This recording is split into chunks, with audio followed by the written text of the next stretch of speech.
Ruiz, nacido en Tamaulipas, pero reside desde hace muchos años en Guanajuato. Es licenciado en comunicación y maestro en comunicación estratégica. Se desempeña como docente universitario y es creador de contenido en Abrazo Grupal.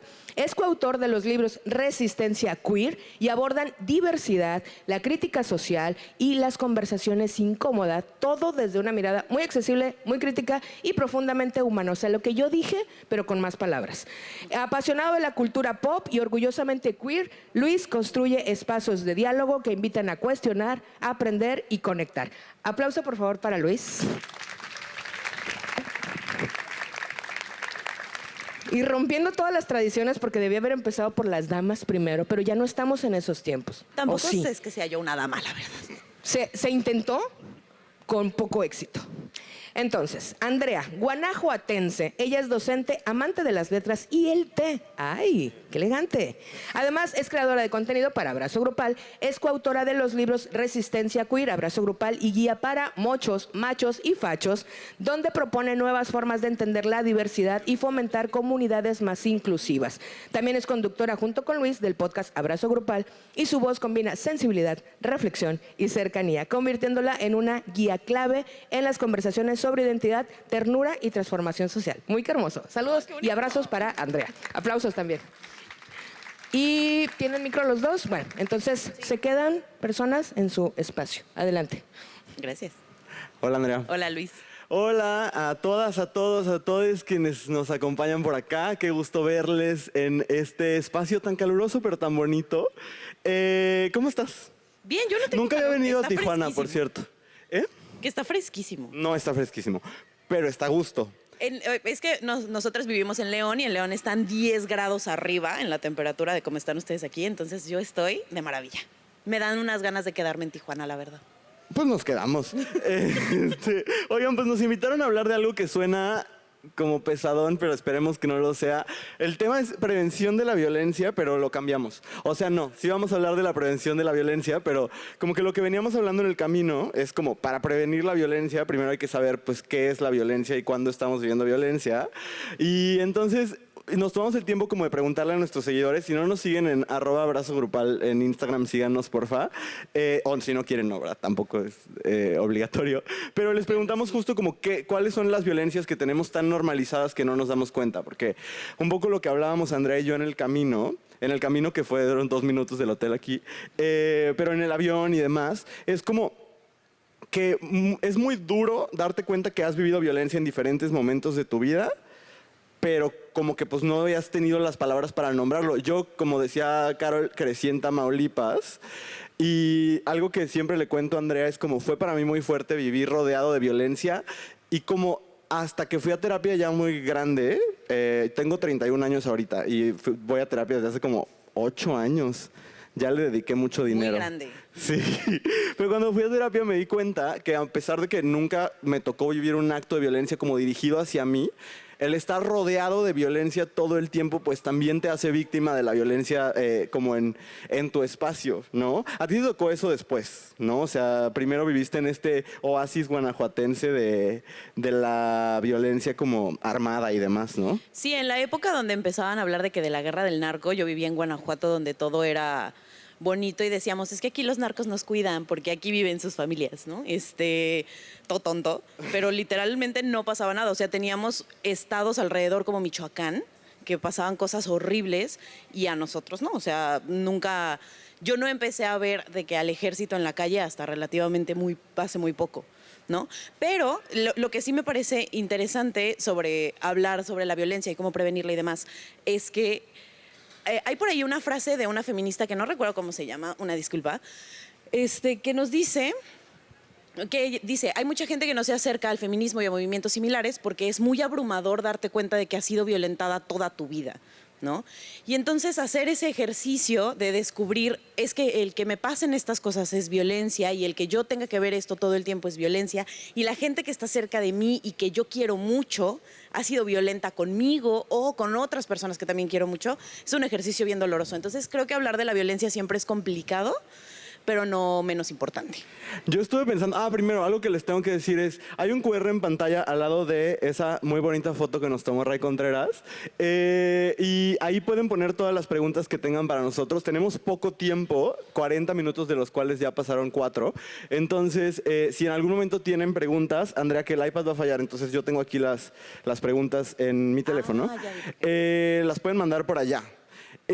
Yo un poco lo que estuve pensando sobre la violencia es que han oído el término como de microviolencias o microagresiones. Un poco creo que no me gusta la palabra porque creo que es una manera de pues minimizarlas, tal cual, ¿no? Como decir, como son micro, entonces no importan tanto, ¿no? Y justo algo que nos mandaron nuestros seguidores eran justo muchas cosas que son violentas, pero parece que no, ¿no? Las burlas de tus amigos, pero como son tus amigos y te quieren, entonces no es violento, ¿no? El típico así nos llevamos. O me hace comentarios violentos, gordofóbicos, homofóbicos mi mamá, pero como es mi mamá no es violento porque me quiere mucho, ¿no? Creo que una de las cosas más duras para mí fue darme cuenta que alguien que te quiere también te puede violentar. Hace rato te decía eso y me hiciste una cara y no supe por qué.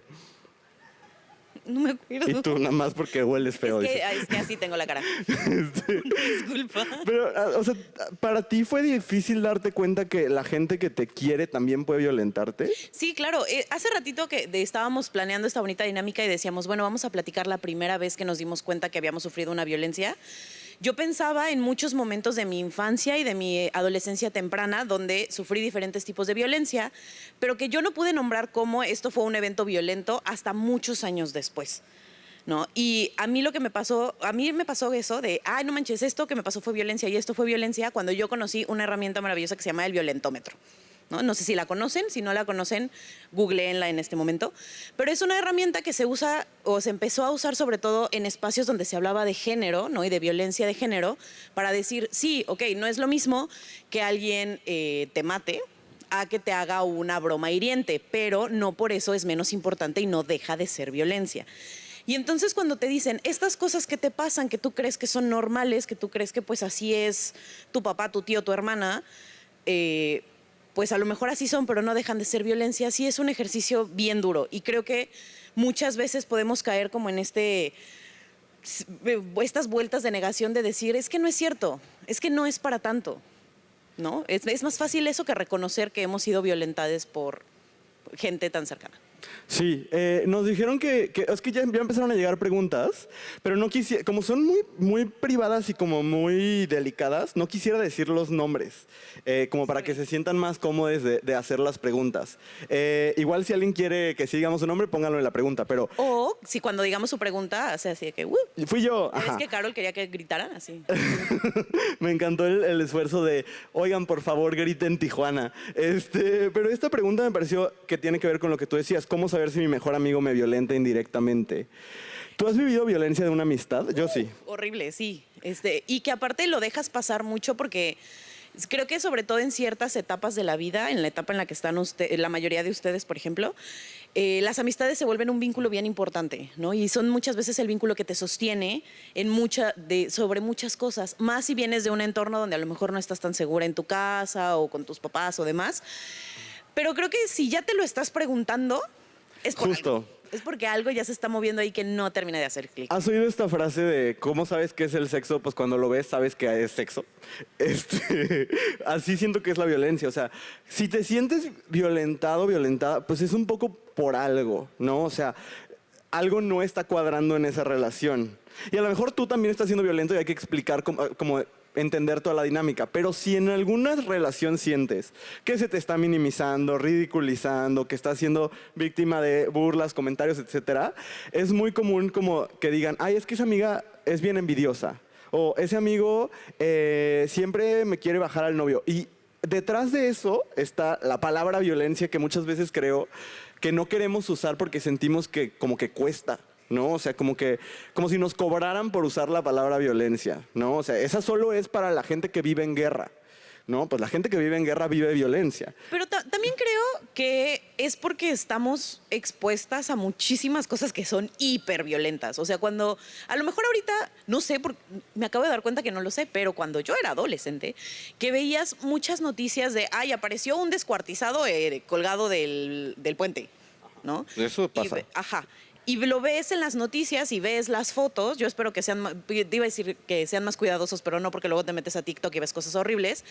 Pero también ves esas cosas y dices, eso claro que es violento. Entonces, que a mí me haga sentir mal lo que diga mi amiga, pues ¿por qué sería importante? Y por eso creo que es esencial que no hablemos de microviolencias, porque se dice microviolencia como para distinguirla de, pues, de asesinatos, feminicidios y demás, pero no porque sean menos importantes, ¿no? O sea, creo Sí. que si lo sientes en tu corazoncito, ya es importante.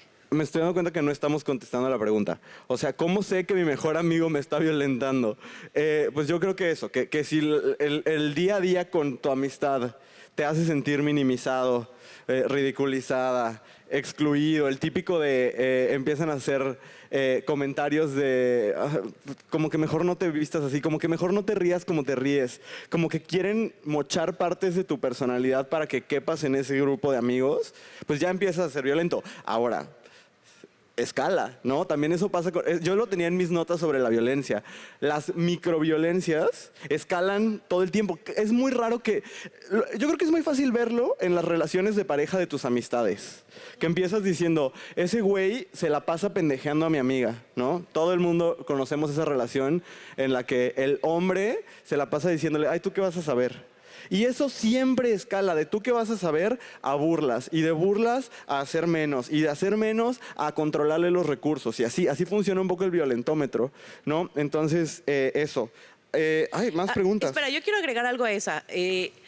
Creo que otra forma importante o una herramienta para darte cuenta si estás siendo violentada en esa amistad es que cuando tú le dices, oye, está pasando esto que me incomoda o me hace sentir de esta manera o tal, y te dicen, no es cierto. Cuando te dicen no es cierto, cuando invalidan lo que sientes, cuando no es oye, vamos a tener una conversación, yo no lo hago para hacerte sentir así, yo lo hago por esto, creo que ese también es un gran indicador de que ahí hay algo que no está funcionando chido. Sí, es que no nos va a dar el tiempo, entonces voy con otra pregunta, porque hay muchas. Gracias por preguntar. Dice, aparte de las experiencias de la vida, ¿crees que los dispositivos electrónicos son otro medio también para normalizar la violencia, en especial el alcance temprano de ello, como en caso de niños, niñas y adolescentes? Totalmente, sí. A ver, es que vas. No, dale. No, quiero saber tú totalmente. O sea, yo creo que sí, porque no es como que los dispositivos y el internet nos hagan personas más violentas, siento que la normaliza mucho más. Y que sí te expone a cosas para las que quizás no estás. No creo que nadie esté listo para ver un cuerpo descuartizado, pues. No. Pero que lo puedan ver infancias o adolescencias, creo que sí hace que pierdas eventualmente que pierdas esta sensibilidad a la violencia por estar tan sobreexpuesto a ella.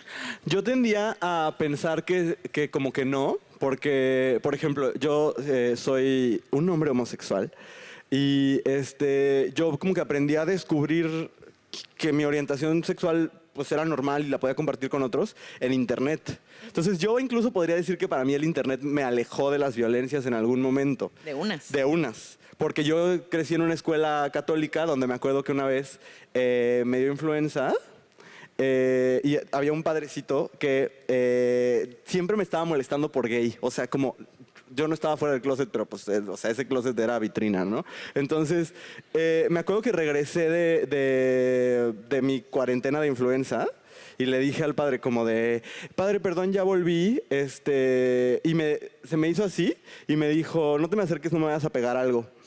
Y a pesar de que era el asunto de la influenza, para mí sí había un subtexto muy claro porque siempre había comentarios como a que yo era un niño femenino, ¿no?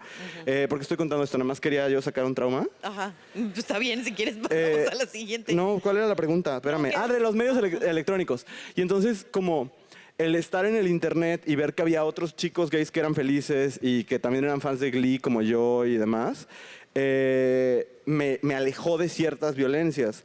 Pero luego, cuando empecé a hacer contenido en internet y a recibir mensajes que no les quiero mostrar, pero para mí nunca se me va a olvidar cuando mataron a la magistrada de Ociel Baena, los creadores de contenido LGBT empezamos a recibir mensajes masivamente de ojalá te pase lo mismo, ¿no? A la fecha a mí me llegan todavía.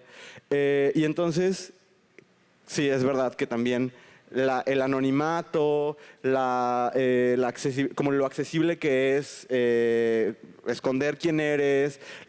Antes tenías que por lo menos salir a la calle para violentar a alguien, ¿no? Ahora puedes hacerlo mientras comes chetos en tu casa. Entonces, pues sí creo. Al final estoy de acuerdo contigo. Gracias. Del lado correcto, dices. Me encanta tener la razón. ¿Quieres otra pregunta? Sí, siempre. Uy, es que esta me parece bien interesante. Como, ¿cuál creen que es la principal causa de violencia entre jóvenes actualmente? Yo creo que hay muchas, pero nos aventamos una y una. A ver.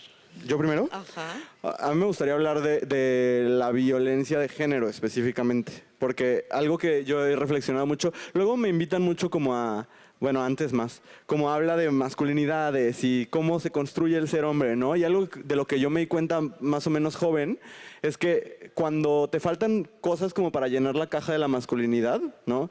Cuando eres chaparrito y los hombres tienen que ser altos, o cuando no estás mamado, o cuando lo que sea, el sistema te ofrece como un recurso. Pero no te preocupes porque aquí está la violencia, ¿no? Y entonces, si eres violento, llenas la caja, ¿no? De alguna forma. Y para mí eso es muy claro como en todos estos grupos de hombres, como los incels, ¿no? Como hombres que no llenan como las expectativas de masculinidad y lo compensan con violencia. Y lo veo mucho, yo doy clases en universidad allá en León, donde vivimos, y me doy cuenta de esos grupos de chicos que no son aceptados, y esa es una primera violencia, y que una manera de sobrevivir a esas violencias del mundo es ser más violento, ¿no? Como si hubiera una competencia. Entonces yo esa la noto como una de las principales formas de violencia hoy en día. Y aparte, la base electoral, a mí me encanta hablar de política y de política electoral, ¿no? Entonces, la base electoral de los candidatos fascistas tipo Donald Trump, pues son esos hombres violentos, ¿no? Entonces, por eso creo que es una de las principales formas de violencia. Ok, o sea, me cuesta un poco como pensar en las principales formas de violencia. A mí, quizás lo que más me preocupa de las generaciones más jóvenes es que justo creo que por la cantidad de cosas que pasan y la cantidad de información que recibimos y lo violento que es todo en todos lados, creo que de pronto nos invade esta sensación de, pues ya se va a acabar el mundo. O sea, ya todo es horrible, pues ya valió, ¿no? Y a mí eso es lo que más me preocupa, porque yo siempre digo que quienes nos dedicamos a la docencia es porque le apostamos, o sea, porque somos gente bien esperanzada, que todavía creemos que el mundo puede ser. Sí, para hacernos ricos no es. No, ojalá, pero no. Y de pronto eso es lo que a mí me angustia mucho, ¿no? Que creo que las otras, digamos, los otros temas de los que va saliendo violencia y demás, a quienes no nos cruza directamente, de pronto es muy fácil decir, pues ¿yo qué hago? Ajá. Y a mí esas son las cosas de la juventud que es lo que más me preocupa, ¿no? Entre muchas otras, pero eso me preocupa. Y yo dije que iba a dar nada más una respuesta, pero quiero dar otra. Creo que nuestro sistema, nuestro sistema económico, al ser tan desigual, es inherentemente violento. O sea, que alguien no tenga para comer es violento, ¿no? Y genera otras violencias. No solo eso, que alguien no tenga para comer y que el gobierno dé subsidios para que una persona que tiene 16 propiedades en la misma ciudad, o sea, eso es profundamente violento del sistema. La desigualdad es violenta, total, ¿no? Un poco eso. Y la desigualdad genera violencias, ¿no? Ahora que decían en esta controversia sobre lo del ciclo escolar, ¿no? Que es como de, si hacemos que los niños estén más tiempo fuera de las clases, aumentan las violencias por muchas razones, ¿no? Porque las mujeres tendrían que quizás salirse de trabajar para poder cuidar a las criaturas, porque estar más tiempo encerrada con ellos puede aumentar las violencias. O sea, como a veces, voy a hablar de Dios otra vez, pero yo crecí con los jesuitas y les aprendí muchas cosas. Y una de las cosas fue, un padre me habló del concepto del pecado estructural. Y era como, no vengo aquí a evangelizar, yo no soy creyente, pero me gustó mucho el concepto, que es como la estructura, cómo permea la violencia en la estructura. O sea, cómo las estructuras pueden ser violentas, ¿no? Y entonces, si algo está hecho para replicar la desigualdad, es inherentemente violento. Ahorita que estás diciendo eso, se me ocurre otra cosa, otra de las violencias que creo que ahorita están muy vigentes y es, creo que en general, uno de los grupos que son más violentados y de quienes menos se habla en ese sentido, como un grupo vulnerable y violentado, es a las infancias, de que a nadie le importan, ¿sabes? Y es horrible, porque esta medida de, bueno, vamos a cortarles las clases para que no haya tráfico por el mundial, es una acción no solamente complicada en temas de género, sino es sumamente violento para las infancias que están teniendo procesos sociales, educativos, de muchas naturalezas y que nadie les pregunta y honestamente a nadie le importa porque es como de, ay, pues van a tener más vacaciones. Pues las vacaciones no lo son todo para las infancias. Las infancias necesitan estructura y las infancias necesitan acompañamiento. Y eso, y así de que pasárselo por donde quisieron, me parece también un ejercicio muy violento. La siguiente pregunta te la quiero hacer yo a ti, porque tú me has enseñado mucho de esto. Yo soy people pleaser, odio la confrontación, me gusta mucho que nadie se enoje conmigo y que todos me quieran. Pero eso tiene muchas consecuencias. Y desde que soy amigo de Andrea hace algunos años, bueno, te voy a leer la pregunta, que es cómo poner límites con gente que amas pero te lastiman. Eso nunca es un tema agradable, ¿no? El decirle a alguien que te mantiene incluso, ¿no? Alguien que ha dado su vida por ti, como tu mamá o tu papá. Oye, sí, has dado tu vida por mí, pero me estás lastimando con estos comentarios, etcétera. ¿Cómo se hace? Es bien complicado. Es bien complicado porque si estás en una situación justo donde quien te está violentando son las personas con las que vives, son las personas que en este momento te dan el sustento y que te mantienen y demás, creo que te pone en una situación bien complicada y que dependerá de cada caso.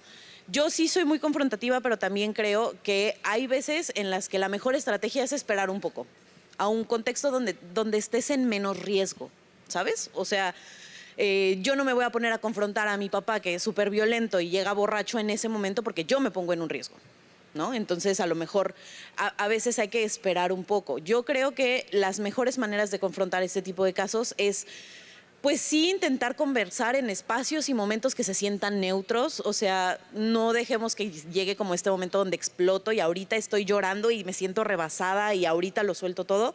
Creo que tenemos que buscar espacios y momentos neutros. Pero sobre todo, creo que hay que decirlo desde la información. ¿Para qué? Para que no les pese el chantaje. O sea, este asunto de, es que yo te di la vida. Pues sí, pero yo no te la pedí. Es que yo te mantengo. El que tus papás te mantengan no es un regalo, no es un favor, es literalmente su obligación, ¿no? Los papás, las mamás, estamos obligadas a mantener a nuestros hijos. No es de, yo de mi corazón te voy... Y se los digo porque a mí me pasaba mucho. Mi papá era muy chantajista de, pues yo todo esto te lo doy y si no, pues te saco de tu escuela privada y te quito el coche y tal. No es nada más me tienes que dar para comer, es me tienes, porque sí me tienes que dar cuando yo soy una infancia, una adolescencia, tus papás te tienen que dar las mejores condiciones para vivir que sean posibles para ellos. Entonces no es un favor y creo que primero hay que trabajarlo para adentro para que esas cosas no nos duelan tanto cuando eventualmente se suelten y tratar de dialogarlo en un espacio lo más neutro posible. Cuando tú, como persona, estés segura y no corras un riesgo mayor a ser violentada de otras formas. Voy a hablar un poco del otro lado, porque no del otro lado, sino es que esta pregunta me gustó. Del lado de las familias que no te violentan, dices. No, espérame. Dice, ¿cómo comprender y manejar los comentarios de padres, tíos o abuelos, considerando que pertenecen a generaciones y contextos distintos, para evitar que sus palabras nos afecten emocionalmente? Creo que la pregunta tiene un montón de capas que son importantes. Primero, es que uno nota siempre la intención detrás de un comentario. O sea, no es lo mismo, por ejemplo, el concepto de persona trans, ¿no? Que hay mil maneras de entender lo trans, incluso dentro de las comunidades LGBT hay quien usa 3 Ts, transexual, transgénero, travesti, hay quien solo usa una, etcétera, ¿no? Que tu abuelita de 60, 70, 80 años no sepa usar la T correcta o se equivoque con los pronombres es muy claramente un error, ¿no? O sea, es muy claramente como, sobre todo si te dice, ay, hija, perdón, hijo, es una cosa de sus propios procesos, ¿no? Está muy claro que no es una mala intención. Entonces, y lo chistoso es, y no lo quiero hacer exclusivamente LGBT porque no es un panel solo LGBT, pero es la experiencia que tengo más cercana. Lo chistoso es que existe esta idea de que las personas LGBT estamos listas para enfurecernos con nuestras familias cuando cometen el más mínimo error. Y la gran mayoría de los casos no es así. ¿no? Entonces, lo primero, pues es claro que se entiende que hay una brecha generacional, y no solo generacional, sino de formación, etcétera. Pero creo que justo está en conocer los procesos de cada quien y el entender de dónde viene, ¿no? Creo que no es lo mismo un error genuino que una invalidación sistemática de no te quiero escuchar, no me quiero acercar a ti, no quiero cambiar la manera en que te hablo, no quiero. O el usar esa brecha generacional como pretexto. Claro. Ay, no es que yo ya estoy grande. Ay, no es que en mis tiempos así no se decía. Si, yo siempre digo este ejemplo. Si aprenden a mandar stickers por WhatsApp, pueden aprender nuevos conceptos, ¿no? Sí, y algo que a mí me gusta decirle también a mis estudiantes es como, también tenemos que reconocer que así como ellos, las personas más grandes que nosotros, en muchos momentos se van a adecuar a nosotros porque los tiempos cambian, también nosotros tenemos mucho que aprender de las generaciones anteriores, ¿no? O sea, como, creo que el diálogo intergeneracional es de las cosas más infravaloradas del mundo. Es mucho más, le vas a aprender mucho más o a un niño o a un anciano que alguien que vivió exactamente lo mismo que tú, porque pues un poco ya los sabes, ¿no? Entonces, creo que eso, que tenemos que tener más conversaciones incómodas con nuestras familias, con la gente que es más grande o más chica que nosotros, nosotras, siempre creo que un espacio donde hay una buena comunicación hay menos violencias, ¿no? Mientras más decimos esto me duele, esto me gusta, etcétera, las violencias son menores. Se me olvida que aquí tengo las preguntas y yo, siguiente pregunta. Espérenme, ¿eh? ¿Quieres decir algo más? ¿Cantarles una canción o algo en lo que Ay, encuentro? no. Es que hay muchas. Échalas, rápido. Vamos a ahí voy. contestarlas todas. No creo. No sé. Dice, cuando estamos, vamos un poco sobre lo mismo. Cuando estamos en un lugar seguro, como en nuestra casa o familia, o yo diría un lugar que tendría que ser seguro, ¿somos más propensos en aceptar violencia por parte de amistades? Ay, me No confundí. entendí. Ni yo, y no le puedo preguntar porque dice no digan nombre, jajaja. Oh. ¿Y me repites la No, pregunta? a ver, otra vez. Ya la perdí. Cuando estamos en un lugar seguro como en casa, familia, ¿somos más propensos en aceptar violencia por parte de amistades? O sea, de que en el espacio geográfico No sé, no te reveles a ti mismo. ¿Puedes puedes volver a explicarnos en plantear el la QR? pregunta. Es que pidió que fuera anónimo, entonces Pero por puedes eso no. replantear la pregunta Exacto. porque no le entendimos. Pero, Todo. esta me gusta. ¿Cómo puedo saber si yo estoy siendo microviolento con alguien? Creo que el primer paso siempre es estártelo preguntando. ¿Sabes? Sí. O sea, que cuando tú dices, híjole, esto que habré hecho es violento, creo que ya es así de que una green flag por sí misma. Bandera verde. Una bandera verde. Pero creo que el siguiente paso es justo informarte sobre la violencia, ¿no? De tratar de identificar qué es lo que te hizo sentir que quizás fue violento, preguntarle a tus amistades, a tu familia, oye, ¿cómo te hizo sentir esto? Y tal cual informarte en espacios como este o en talleres sobre prevención de la violencia, revisar un violentómetro y decir, es que esto pues sí lo hago. Me voy a vulnerar con algo que nunca he contado en público, pero se los voy a contar a ustedes. Otra vez. Una persona muy cercana a mí estuvo teniendo como tratamiento psiquiátrico y... Ay, es que no hay manera... Pues ni modo. Mi hermana estuvo teniendo tratamiento psiquiátrico y esa psiquiatra, a mi mamá, le dijo unas cosas que a mí me lastimaron mucho. Como yo era pues el hermano gay, como que la psiquiatra me echaba muchas culpas a mí, como de... por culpa del hermano gay es que ella sufre, ¿no? Y entonces... A mí me generó una inseguridad. Suelta el nombre, No la conozco, no sé. Pero a mí me generó una inseguridad terrible de creer todo el tiempo que yo estaba violentando a otras personas por ser quien soy, ¿no? Y eso nos pasa, lo he hablado con otras personas LGBT y nos hacen creer que nuestra existencia es violenta. Y lo mismo pasa con las personas neurodivergentes, con las personas con discapacidad, etcétera. Con la hermana feminista que es como de tu mera existencia violenta a otros, ¿no? Entonces, a veces...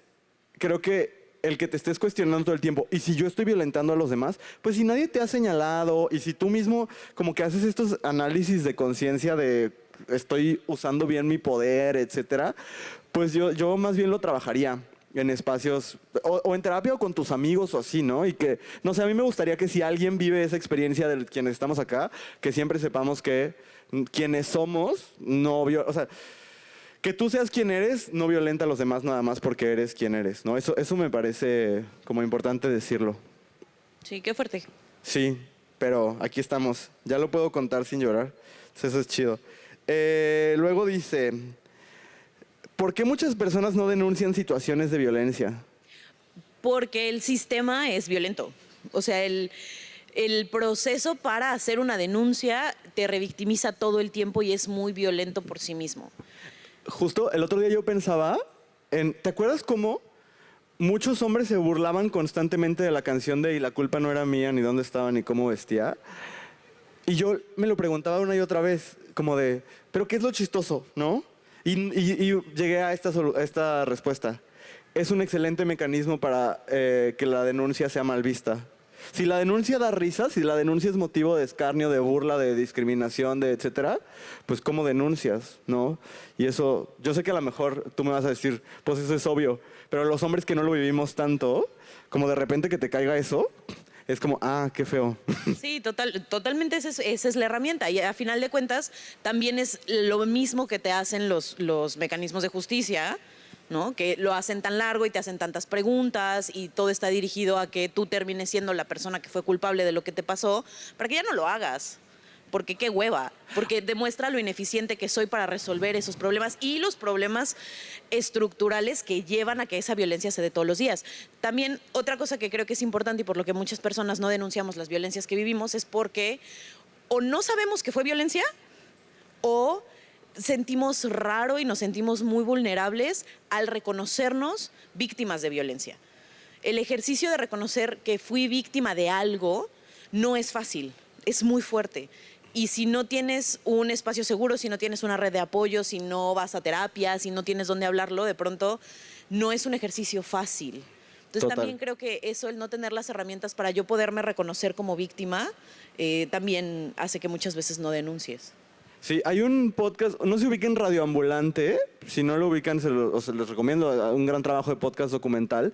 Y hay un capítulo que se llama Mi cara pero no mi cuerpo, que habla sobre un caso de deepfakes en una prepa en, creo que el Estado de México, me parece, ¿no? Deepfakes, o sea, hacían imágenes sexuales de las chicas de su salón con inteligencia artificial, ¿no? Entonces era literalmente su cara pero no era su cuerpo.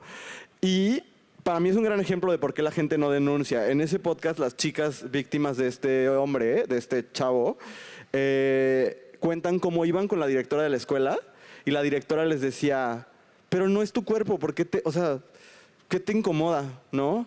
Y luego, por fin logran trascender la parte de la escuela y van a las autoridades y las autoridades les dicen como, ¿estás segura? Va a ser un relajo y ni siquiera vas a llegar a nada. ¿Por qué no mejor ya lo perdonas y lo sanas, ¿no? Entonces, ¿por qué la gente no denuncia? Pues porque el sistema es revictimizante todo el tiempo. Todo el tiempo. ¿No? Y que aparte puedes sanar y aún así proceder Denunciar. con la denuncia, ¿no? Ajá. Muchas veces la denuncia es parte del proceso de sanar las cosas. Totalmente. ¿Quieres otra pregunta? Sí. Dice, hablando de carrilla entre amistades, ¿hasta qué nivel consideran que es necesario establecer un límite? Hasta que te sientas incómoda. Total. O sea, en el momento en el que algo que te dijeron ya no se sintió como un chiste, si no nos estamos riendo todas, no es un chiste. Total. E incluso si toda la vida te han dicho el gordo, ¿no? Por decir una cosa. Y un día decides, yo ya no soy el gordo, dilo y si no lo respetan ya es violencia, ¿no? Es así de claro. O sea, así nos hemos llevado siempre. Y un día me di cuenta que nunca me gustó y solo lo hacía por encajar. Te pido, oye Andrea, ya no me digas así, ya no me hables así. Automáticamente, si no lo respetan, está siendo violento. Totalmente. Sí, incluso creo que a veces nuestras amistades nos dan muchas señales de que ya no les gusta cómo los tratamos. Y también hay que saber leer como esas pistas sociales, ¿no? O sea, no tanto es solo que nos lo tengan que comunicar. ¿Ya acabamos? No, no. Ay, ya hay muchas más, espera. Ay, qué fuerte. Qué bueno. ¿Cómo puedo pedirle disculpa a mis amigos? Ay, esto me encantó. ¿Cómo puedo pedirle disculpa a mis amigos si sé que fui violenta en la forma en la que les hablé una vez en exposiciones finales? Me sentí muy mal, pero no supe cómo pedir disculpa. Anónimo, porfis. Ánimo, porfis. Ánimo, please. Eh. Me encantó muchísimo. Güey, qué chido que haya gente que quiera pedir disculpas en la vida, ¿no? O sea, es tan difícil pedir disculpas. ¿Puedo hablar de Mia Mingus y eso? de la matriz de las disculpas? sí. Es que hay un curso que damos nosotros de espacios seguros, donde hay una autora racializada estadounidense que habla de los 4 pasos para pedir disculpas. A ver si me acuerdo, si no me ayudas con el este. Pero básicamente lo primero es nombrar en qué la regaste, ¿no? La típica disculpa de, perdón si te hice sentir mal, perdón si te sentiste ofendido o perdón si sentiste que hice algo mal, estás poniendo la responsabilidad en la otra persona, ¿no? Entonces lo primero es reconocer, oye, yo te hablé feo en los exámenes finales, exposiciones finales. Yo la regué, no tú porque eres delicado y eres una flor, sino yo. Después, verbalizarlo. Después de verbalizarlo es ¿Reparar el daño? Ofrecer reparar el daño. Que reparar el daño se puede ver de muchas formas distintas, ¿no? O sea, puede ser como de, pues ya no vamos a ir en el mismo equipo nunca más, ¿no? Y esa es la manera en la que vamos a cuidar nuestra amistad. O, sí, pero ahora yo me voy a encargar, vamos a dividir mejor las tareas, ¿no? Y lo más importante, el cambio de comportamiento. Siempre que pidan disculpas, ofrezcan un cambio de comportamiento si no tiene sentido. El típico novio que te dice, perdón porque te hablé feo, 2 minutos después te vuelve a hablar feo y te vuelve a pedir perdón, las disculpas reiterativas pierden el sentido, ¿no? Entonces también eso, o sea, si no hay cambio de comportamiento, No pues sirve las de nada. disculpas no sirven, ¿no? Mejor ni te disculpes. Total, nos quedan 6 minutos. Dale, yo creo que sí alcanzamos otras. Bueno, un poco ya lo hablamos, ¿cómo podría poner límites con mi mamá? Yo saliéndote de tu casa. No siempre. Es cierto. No siempre, o sea, yo creo que, a ver, es que una cosa es poner límites y otra cosa es que la gente respete tus límites, ¿no? O sea, poner límites pues es tan claro como yo, ay, me estoy viendo en la pantalla, qué guapo soy. Una cosa es poner límites, pero si yo te digo, Andrea, por favor ya no llegues borracha, mamá. Mi mamá no llega borracha. Un beso a mi mamá que está viendo el video. Y tú me dices, ay, sí, perdón. Y luego otra vez lo haces. Yo puse límites, tú no lo respetaste. Y ahí ya la responsabilidad no está en mí. Eso siempre me gusta decirlo. A veces me duele mucho cuando los chicos me preguntan como de, ¿cómo hago que mi mamá me acepte? Nunca podemos hacer que la demás gente haga algo.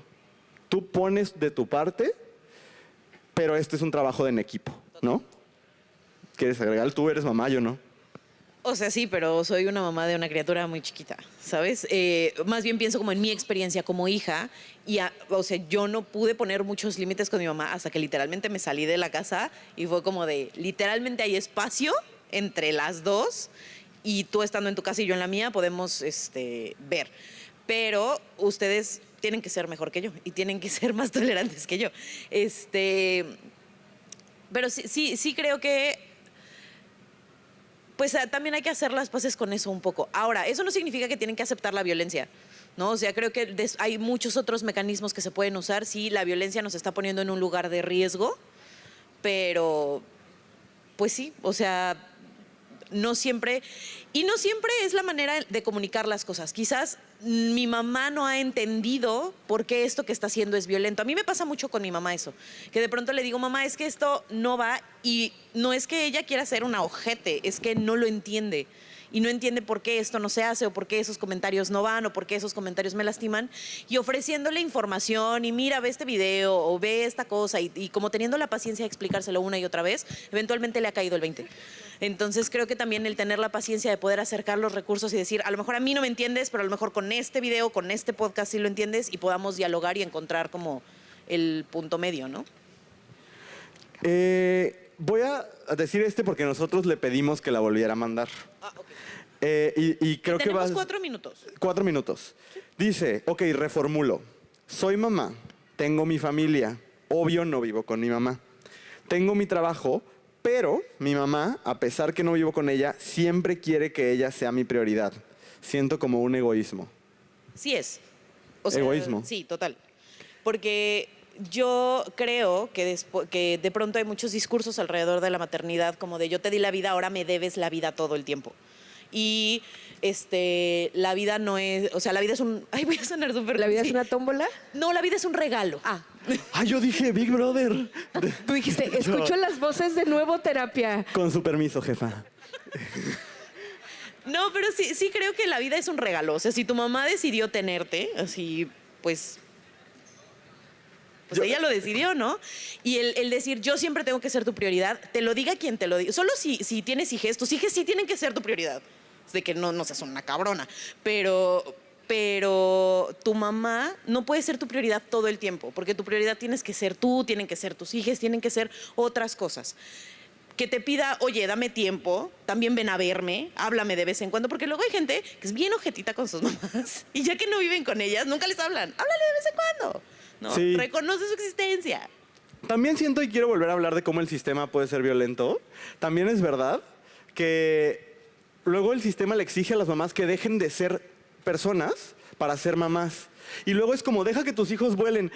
Me pediste que dejara de existir, ¿no? Y entonces ahora, no, es que vuelve a desarrollar una personalidad. Pues ya es, o sea, también el sistema es muy injusto con las mamás. Y por eso creo que en el caso específico de las mamás o las personas que ejercen la crianza, 2 minutos. Bueno, de las personas que ejercen la crianza es, siéntate y platícalo muchas veces y dile, mamá, esto me incomoda. Y un día tu mamá te va a decir, estás loca, Andrea, y te lo va a decir muchas veces, pero el sistema lastima tanto y aleja tanto y rompe tanto los tejidos de las personas que ejercemos la crianza, que es inevitable que de pronto no se den cuenta de la violencia que ellas mismas ejercen, ¿no? Entonces, hay que conversar y hay que tener conversaciones incómodas que no nos gusten y que nos den las respuestas que no estamos esperando, pero volverla a tener, porque si no hacemos ese ejercicio de tener conversaciones que no nos gustan y de recibir respuestas que no nos dejan contentas, nos vamos a quedar solas, porque nadie nos puede dar las respuestas que queremos todo el tiempo.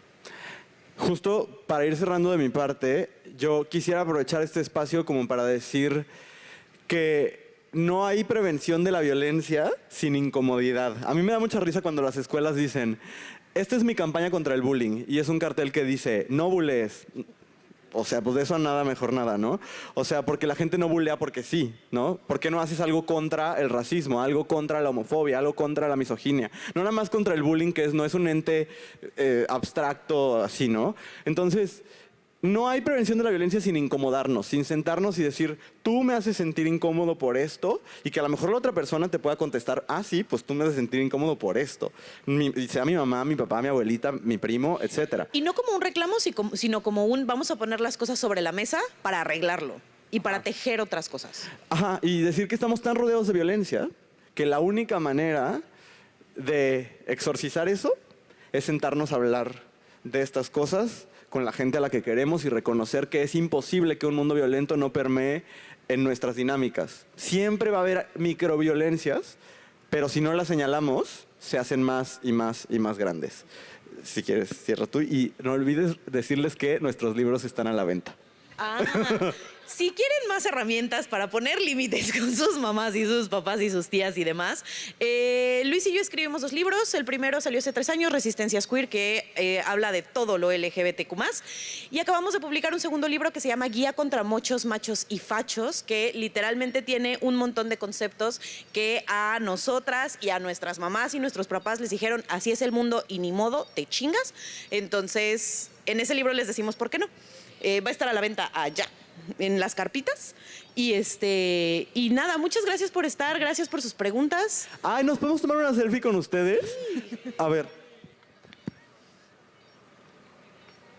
El alarma suena como que va a explotar una bomba, qué horror. Qué terror. Ay, es que no sabe. Carol, ¿Yo? Voy. Sí. no. Bueno. Tapé a todos ustedes que sepan. Muchas gracias. Gracias.